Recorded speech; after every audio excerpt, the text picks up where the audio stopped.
Olá, bom dia. Hoje, quarta-feira, dia 29, a Notícia de Frente está no ar. Agora 6 horas, 2 minutos, 23 graus. Seja bem-vindo aqui no nosso A Notícia de Frente. Eu quero dar um bom dia para o Antero Paes de Barros. Bom dia, Antero. Bom dia, Nayara. Bom dia, Lúcio. Bom dia ao telespectador e telespectadora. E para o Lúcio Sorge. Bom dia, Lúcio. Bom dia, Nayara. Bom dia, Antero. E bom dia a você que nos honra com a sua companhia. Olha, daqui a pouco a gente vai atualizar os casos de coronavírus aqui em Mato Grosso, mas eu quero começar com um levantamento que foi realizado pelo Ministério Público em cartórios que aponta 266 mortes em Mato Grosso por síndrome respiratória. Um levantamento realizado pelo Ministério Público, acho que a gente pode ir aqui, por favor, é o site oficial do Ministério Público de Mato Grosso.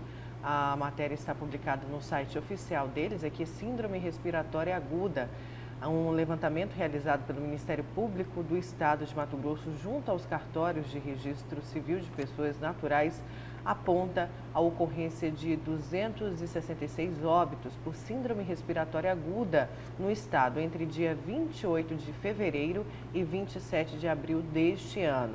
Os números serão atualizados semanalmente pelo MP e vão subsidiar a atuação dos promotores e procuradores de justiça no enfrentamento à pandemia do novo coronavírus. Aí fica a pergunta, Antero e Lúcio Sorge. Diante desses números, a gente pode dizer que talvez exista uma subnotificação dos casos de coronavírus aqui em Mato Grosso?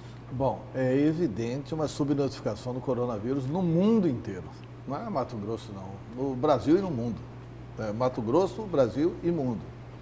Os casos são em número bem mais elevados, as mortes são em maior número. O Brasil ontem bateu um recorde.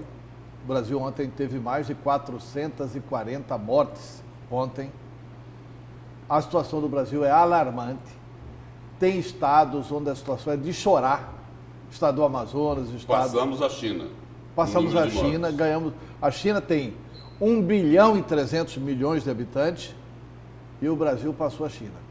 O Brasil não chega a 300 milhões de habitantes. E a declaração agora do Donald Trump, né, Antero? Não, e a declaração do Donald Trump que querendo vai proibir... suspender os voos aqui para o país. Suspender o voo para o Brasil, porque o Brasil tratou mal do problema.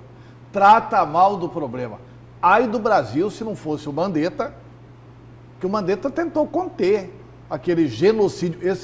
Isso aí é um genocídio, gente. É o que o ministro Gilmar Mendes alertou à nação. A Constituição não autoriza política pública de genocídio. O presidente Jair Bolsonaro, ele instigou as pessoas a saírem às ruas. E como ele tem uma liderança muito forte, muita gente acredita nele.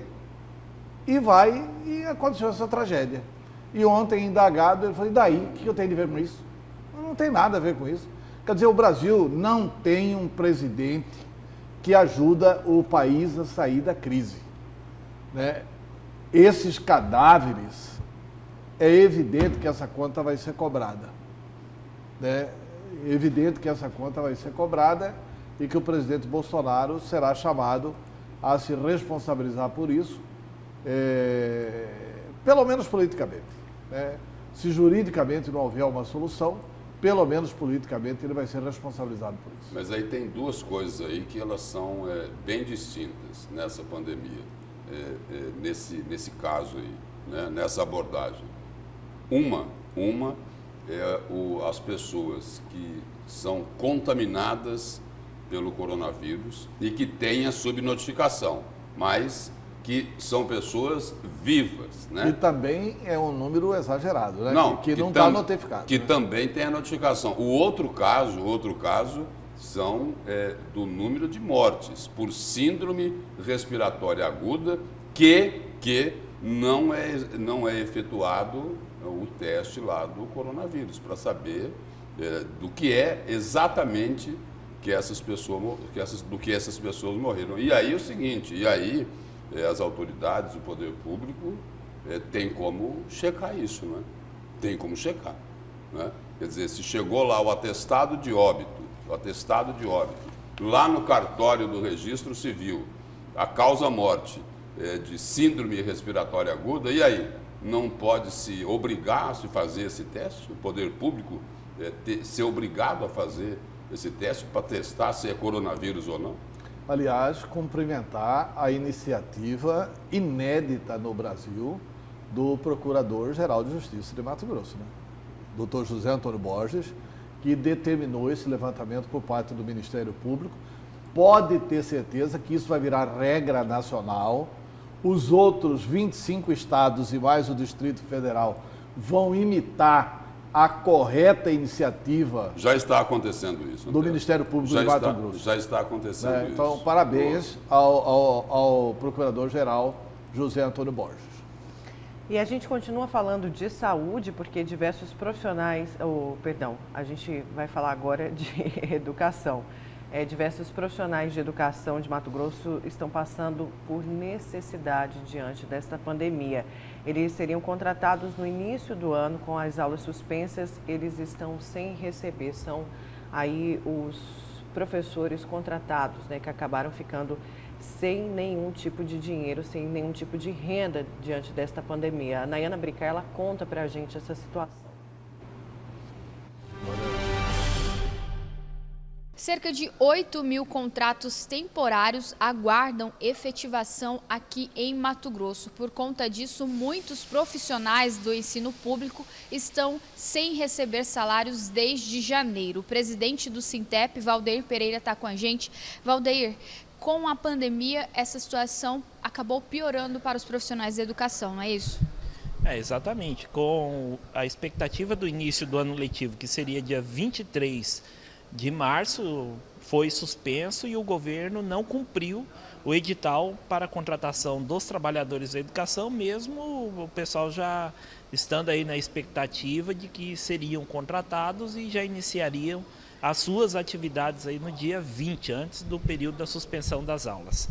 Esse pessoal está sem receber, então, por conta disso, eles não se encaixam também na questão de desempregados para receber o auxílio emergencial do governo e, ao mesmo tempo, não estão contratados para receber o salário normal. Como que fica a situação desses professores e todos os outros profissionais? A situação é lastimável. Muitos profissionais de educação necessitando de ajuda, pedindo cesta básica para a questão alimentar, mas fora isso, as contas, né? Água, luz, telefone não estão sendo pagas e não tem nenhuma perspectiva e sensibilidade por parte do governador Mauro Mendes em seguir aquilo que estava no calendário para contratação temporária e efetivar essas pessoas de maneira que nesse momento de pandemia e que estão sem receber desde o início do ano possam ter uma remuneração mínima. O Estado alegou que não teria condições de pagar esses profissionais. Vocês, inclusive, pediram um auxílio para a Assembleia Legislativa. Alguns deputados tiveram até a ideia de criar um auxílio professor. Como que está o andamento disso? As conversações, a gente continua na cobrança da Assembleia Legislativa. Parece-me que agora, nessa semana, terá uma resolução, um encaminhamento mais efetivo por parte da Assembleia Legislativa, na perspectiva tanto de garantir o auxílio ou obrigar o governo do estado a efetuar as contratações dos trabalhadores da educação que nesse momento estão desempregados, passando necessidade e, além disso, sem perspectiva de atendimento por parte do governador Mauro Mendes. Mais uma vez o governo prorrogou a retomada das aulas, então isso só vai piorando a situação dos profissionais. Exatamente, a prorrogação das aulas é uma necessidade sanitária. Seria muito insano nesse momento pedir para que as crianças, os jovens, os adultos, os adolescentes, trabalhadores da educação fossem para as unidades escolares, mas precisa que o governo do estado de Mato Grosso resolva o problema dos contratos temporários para que não jogue no abismo os trabalhadores que durante o período eleitoral dizem ser uma prioridade, mas passado esse momento a gente fica de coração partido e vê um pai de família não ter em casa a subsistência mínima e necessitar da ajuda das pessoas. E agora vocês então vão aguardar uma questão a nível federal para saber se esses profissionais vão ou não receber esses salários? Na realidade, o governo federal, se sancionar a ajuda emergencial, já contribui, né? Já contemplaria aí com R$ 600 aí os trabalhadores da educação que estão desempregados. Mas a gente aguarda que o governo sancione, e se não sancionar, esse problema poderá agravar ainda mais aqui no estado do Mato Grosso, caso não se efetive o mais rápido possível a contratação desses servidores. Mas é possível fazer a contratação sem a retomada das aulas? É possível, porque no primeiro momento da suspensão das aulas foi feito o uso do recesso escolar. Portanto, isso já está dentro do contrato temporário.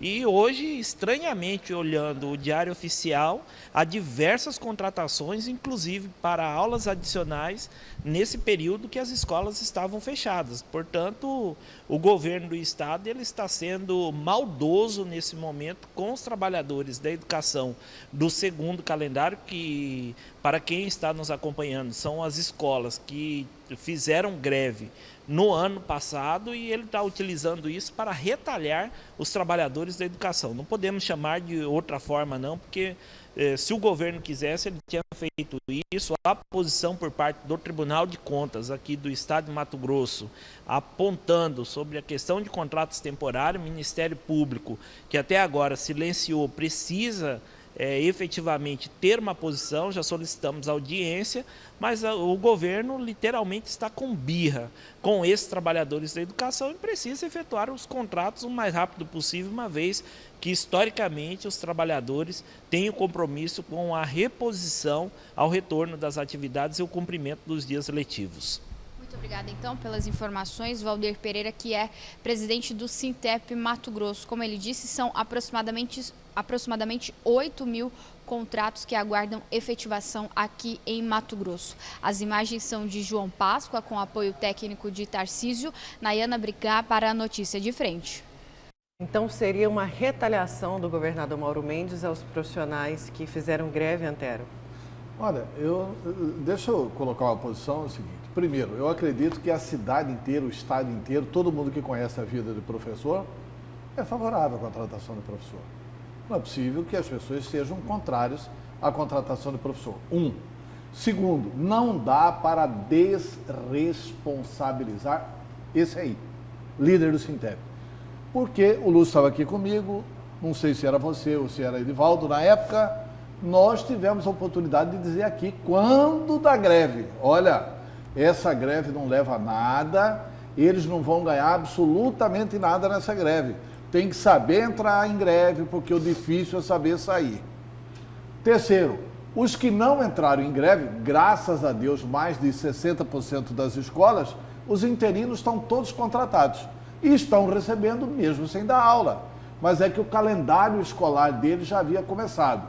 Então, primeiro, não dá para tirar uma certa responsabilidade do Sintep.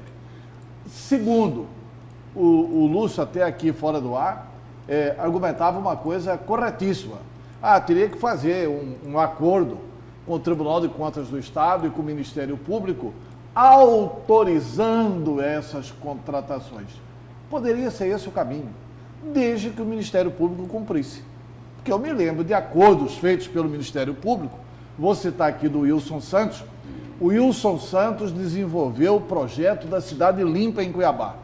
Retirou placas de Cuiabá de outdoors. Limpou a cidade. A cidade perdeu pelo menos 60% das placas.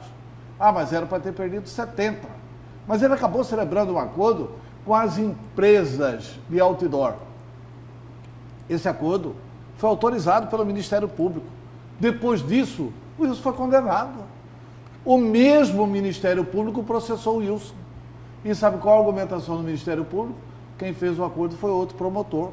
Quer dizer, é difícil assim. Nesse caso aí... Quer dizer, ele foi condenado por 6 milhões de reais, ficaria inelegível se não fosse agora uma sentença do Tribunal de Justiça dizendo o seguinte: ele não levou vantagem nenhuma nisso, não teve enriquecimento sem causa, não teve enriquecimento ilícito, mas ainda assim ele continua condenado. E depois de inicialmente ter sido celebrado um acordo. Então, uma coisa é assim, se fosse da minha empresa eu podia pagar. Se for no Estado, tem uma diferença entre Estado e iniciativa privada. No poder público, você só pode fazer o que a lei permite. Na iniciativa privada, você pode fazer o que a lei não proíbe, né? E, neste caso, a lei não permite uma contratação sem aula. Por enquanto. Agora, pelo Quer dizer, mas dependeria, eu concordo, se fosse Da fazer um sensibilidade, acordo, né, nesse momento. mas teria que envolver outras instituições. Diante da pandemia, a gente Não fala vai nesse o momento da governador sensibilidade. autorizar o negócio desse e depois ele ficar com o pescoço na guilhotina, né? 2 pontos aí. O primeiro, o presidente do Sintep falou ali o seguinte: olha, teve professor interino que entrou em greve, né? Que foi contratado, né? E agora tem aqueles que entraram em greve e que não foram contratados. Aí ele fala em retaliação, né? Fala em retaliação.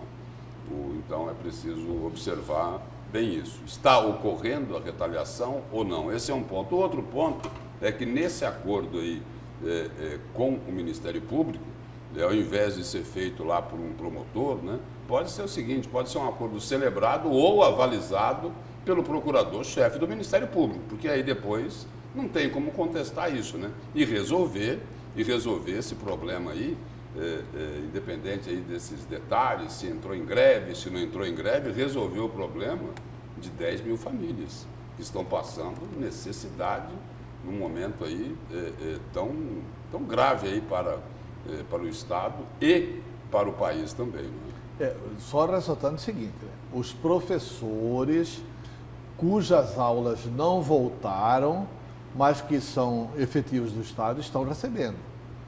O que acontece é que não começou o calendário escolar e eles não estão contratados. Agora, resta saber o seguinte: são em número de 10 mil os não contratados? São 10 mil. 10 mil. Esse é um número que o presidente do vem sendo Sintep está divulgado. falando aí no auxílio de R$600. Eu acho que o importante seria realmente a contratação, com o compromisso de repor a aula quando viesse. Eu acho que seria uma boa solução, mas envolvendo outras instituições. Certo, vamos aqui a uma notícia ainda envolvendo os professores. Vamos ao GD, o portal Gazeta Digital. SEDUC determina que licenças e férias sejam tiradas em maio. A Secretaria Estadual de Educação determinou que todo servidor da rede pública de ensino de Mato Grosso que não está em escala de revezamento teletrabalho e que tenha período aquisitivo publicado sem usufruir, independente do acúmulo ou não, deverá ser imediatamente agendado para o início do dia 4 de maio deste ano, conforme decreto 416 do governo estadual, que foi publicado no dia 20 de março. A ordem foi repassada às escolas estaduais por meio de uma comunicação interna na data de segunda-feira. Então, aí, a ordem da SEDUC que determina que as licenças e férias sejam tiradas em maio. Essa ordem só tem um problema, né? Ela veio atrasada. Podia ter sido feito isso lá atrás. Porque determinar férias em maio significa que o Estado não está programando a volta para maio, né? Então, o Estado já está pensando em junho ou julho para a retomada das aulas. Vamos aqui à participação do nosso telespectador via WhatsApp. Vamos à tela do WhatsApp do A Notícia de Frente, o Jean Simões aqui com a gente falando o seguinte: bom dia, bancada. Se não houvesse a greve e o Sintep alongou no ano passado, todos os professores estariam contratados hoje. A culpa é do sindicato. Jean Simões falando.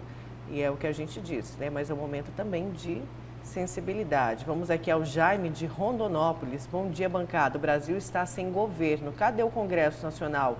Rodrigo Maia está elogiando o apoio do Centrão de bandidos que estão apoiando neste desgoverno aí.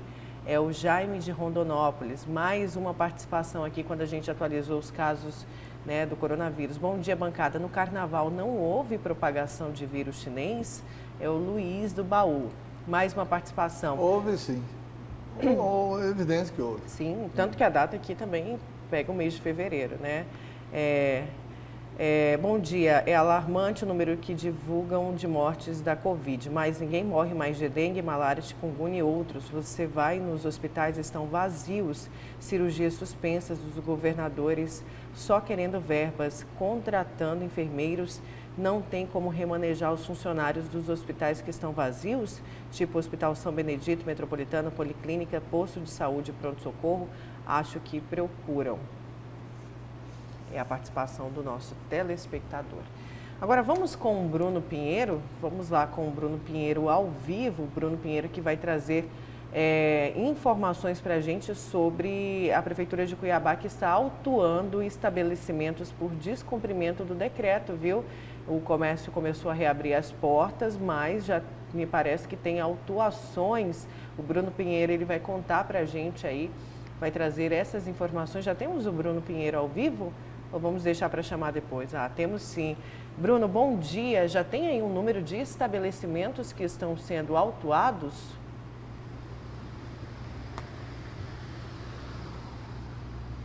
Olá, Nayara, muito bom dia. Lúcio, Antero, a todos que acompanham a Record TV no Mato Grosso logo pela manhã. Já temos o número sim. Aqui na capital, 194 estabelecimentos comerciais já foram autuados. Lembrando que esse decreto é estabelecido desde o último dia 20 de março, quando foi confirmado o primeiro caso aqui em Cuiabá, esse decreto municipal. Logo depois veio alguns decretos estadual, na verdade, mas se falando do município, esse decreto de evitar aglomeração de pessoas, alguns estabelecimentos comerciais foram fechados e somente serviços essenciais foram mantidos. A Secretaria de Ordem Pública recebeu um pouco mais de 1.200 denúncias de que estabelecimentos, aglomerações, eventos estariam acontecendo. Mas 194 autuações foram feitas e notificações também. Existe essa multa. A multa, ela inicia em R$ 650 e vai até R$ 6.500. Então, houve um pouco mais de 29 notificações também e um total como um todo, até a última segunda-feira, dia 27, de pelo menos 194 autuações. Essas notificações, Nayara, são de que aglomerações de pessoas que não houve fiscalização, não tinha uma certa pessoa ali acompanhando esse fluxo, essa movimentação, e também não tinha equipamentos como álcool em gel, uso de máscaras, lavatório dentro desses estabelecimentos. São alguns dos decretos do município que estabelecem, que medidas assim sejam tomadas dentro de restaurantes, eventos religiosos e outros locais também. Essa fiscalização continua, mesmo com a volta do comércio, não significa que os cuidados não devem ser tomados. Nós sabemos que os números de forma geral no Mato Grosso vêm aumentando. Ontem nós falamos aqui um número muito positivo de que pelo menos 56% de vários casos já foram recuperados, estão curados. Mas é importante mantermos e que esse número de recuperados aumentem ainda mais. Então, se você que é da área comercial, é importante seguir todas as recomendações, além de sentir na saúde, sente no bolso, que não é nada legal, né, Nayara? Isso mesmo, é isso mesmo. Com a reabertura a gente não pode esquecer das recomendações. Obrigada, viu, Bruno? Daqui a pouco o Bruno Pinheiro volta com a gente. Agora eu quero saber os destaques de vocês. Vocês achavam que eu tinha esquecido de perguntar, né? Negativo. Eu vi aí os dois se olhando. Ele adivinha, né? Não esqueci. Aqui ela adivinha. Vamos começar com o seu, Lúcio. Qual que vai ser? Meu destaque é para dizer o seguinte, que, de novo, tiraram o docinho da boca das crianças. Estou falando lá da verba indenizatória dos senhores vereadores da Câmara Municipal de Cuiabá. Aquela Câmara onde fiscalizar é proibido. Bom, é que o Supremo, olha só onde eles foram, hein? Eles foram lá no Supremo Tribunal Federal para buscar elevar a verba indenizatória deles para R$ 25.000. Mas não tiveram sorte, não. O recurso deles não foi aprovado, não foi aceito, e aí é o seguinte, eles vão ter que se contentar com uma verba indenizatória que represente, no máximo, 60% do salário deles. De R$ 15.000 é o salário, então eles vão ter que ficar aí com uma verba indenizatória de R$ 9.000. E ponto final, porque a decisão de uma turma lá, da segunda turma do Supremo Tribunal Federal. Será que eles vão recorrer para a Corte Internacional de Haia? Hã? Só falta Essa isso. Só falta isso, né? É o último recurso. Não, e direitos humanos, por causa do coronavírus e tal. Como é que eles Eles vão estão ficar sem essa precisando, né? verba, Mas daqui a pouco, então, a gente volta a esse assunto, Antero, e o seu. O meu destaque é o seguinte: Silval Barbosa preocupa a própria defesa de Silval Barbosa, que acha que a delação pode ser revogada. E qual que é a consequência disso? Silval voltar para a cadeia. Será que a população ficaria triste se isso acontecesse? Nós vamos comentar isso daqui a pouco, que aliás é o principal destaque hoje do Jornal A Gazeta. Certo, daqui a pouco então a gente volta com esses destaques e mais informações aqui no A Notícia de Frente. Fica ligadinho aqui na gente, a gente já volta.